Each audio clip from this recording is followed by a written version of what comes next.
Hello all, welcome to flavour quest. ఈరోజు మనం పాలకూర పప్పు ఎలా చేసుకోవాలో చూద్దాం. Let's start cooking. ముందుగా అరగంట నానబెట్టుకున్న కందిపప్పు తీసుకొని అందులో వాటర్ మొత్తం డ్రైన్ చేసి 1 కప్పు కందిపప్పుకి 2 కప్పు వాటర్ పోసుకోవాలి. ఆ తర్వాత దానిలో 1/2 టేబుల్ స్పూన్ ఉప్పు, చిటికెడు పసుపు అండ్ కరివేపాకు వేసుకొని మీడియం ఫ్లేమ్లో కుక్ చేసుకోండి. పప్పు ఉడుకుతూ ఉన్న సమయంలో దీనికి కావాల్సిన పదార్థాలన్నీ పక్కన పెట్టుకోండి.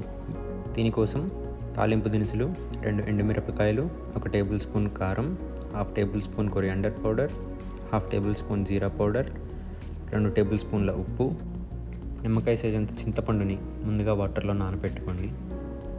అలాగే పచ్చిమిర్చి, ఆనియన్స్ని ఇలా చిన్నగా చాప్ చేసుకోండి. 2 గార్లిక్ రెబ్బల్ని ఇలా చిన్నగా చాప్ చేసుకోండి.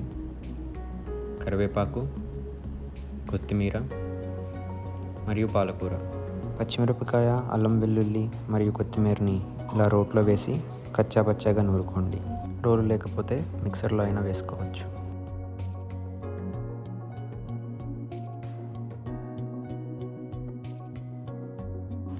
తర్వాత స్టవ్ మీద ప్యాన్ మీడియం ఫ్లేమ్లో పెట్టుకొని ఆయిల్ వేసి దానిలో తాలింపు దినుసులు, ఎండుమిరపకాయలు మరియు కరివేపాకు వేసుకొని హీట్ చేసుకోండి.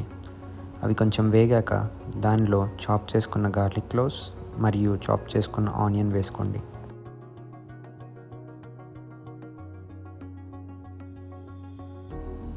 వాటి మీద కాస్త పసుపు చల్లుకొని అలాగే 1.5 టేబుల్ స్పూన్ ఉప్పుని వేసుకోండి. ఉప్పు వేశాక ఆనియన్స్ని కాసేపు ఇలా గోల్డెన్ బ్రౌన్ కలర్ వచ్చే వరకు వేగనివ్వండి. ఆనియన్స్ వేగాక దానిలోకి మనం కట్ చేసుకొని కడుక్కొని పెట్టుకున్న పాలకూరని ట్రాన్స్ఫర్ చేసుకొని ఇలా పాలకూర మెత్తపడే వరకు వేగనివ్వండి. పాలకూర ఇలా మెత్తగా అయిపోయిన తర్వాత ముందుగా ప్రిపేర్ చేసుకున్న పచ్చిమిర్చి, వెల్లుల్లి, కొత్తిమీర తొక్కుని తీసుకొని దీనిలో వేసుకోండి. దాంతోపాటు ఉడికిన పప్పుని తీసుకొని దీనిలో కలుపుకోండి.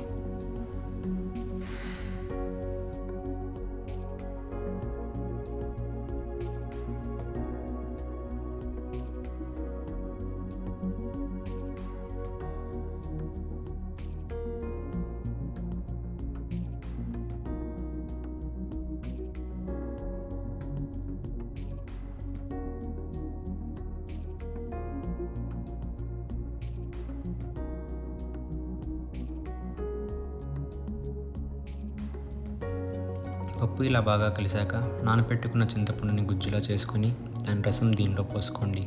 రసం పులుపుకు తగినంత పోసుకుంటే సరిపోతుంది. ఆ రసం పప్పులో బాగా కలిసేదాకా ఒక 5 నిమిషాలు ఉడకనివ్వండి. ఆ తర్వాత దానిలో కారం, ధనియాల పొడి మరియు జీరా పౌడర్ వేసుకొని బాగా కలుపుకోండి.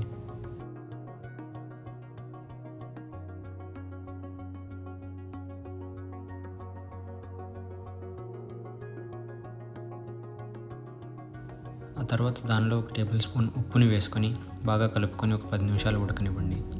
ఫైనల్గా కొరియాండర్తో గార్నిష్ చేసుకొని బౌల్లోకి సర్వ్ చేసుకోండి. నోటికి కమ్మగా ఇంకా రుచిగా అనిపించే హోమ్మేడ్ పాలకూర పప్పు రెడీ. మీరు కూడా ట్రై చేసి ఎలా వచ్చిందో కింద కామెంట్ చేయండి. ఈ వీడియో మీకు నచ్చినట్లయితే please like, share and subscribe to flavour quest. Thank you.